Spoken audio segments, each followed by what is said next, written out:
மற்றும் ஒரு அண்மை செய்தி, தேனி மாவட்டம் உத்தமபாளையம் நீதிமன்றம் அருகே பிரசாந்த் என்பவர் மர்ம நபர்களால் கொலை செய்யப்பட்டிருக்கிறார். இதனால் அந்த பகுதியே பரபரப்பாக காட்சியளிக்கிறது. இதுகுறித்தான கூடுதல் தகவல்களை தருவதற்காக நமது செய்தியாளர் ஹேமலதா இணைப்பில் இருக்கிறார். வணக்கம் ஹேமலதா, நீதிமன்றம் அருகே இந்த கொலை நடந்திருக்கு. இது குறித்தான உங்க விரிவான தகவல்களை சொல்லுங்க. வணக்கம் ராதிகா.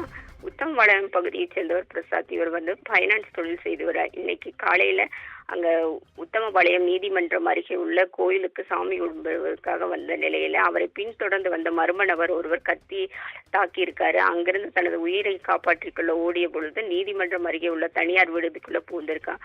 அங்கேயும் அவரை விரட்டி சென்ற அந்த மர்ம நபர் அவரை சரமாரியாக தாக்கியதில் அவர் ரத்த வெள்ளத்திலேயே சரிந்து உயிரிழந்தார். இதைத் தொடர்ந்து அங்கிருந்து தப்பி ஓடிட்டார் கொலையாளி.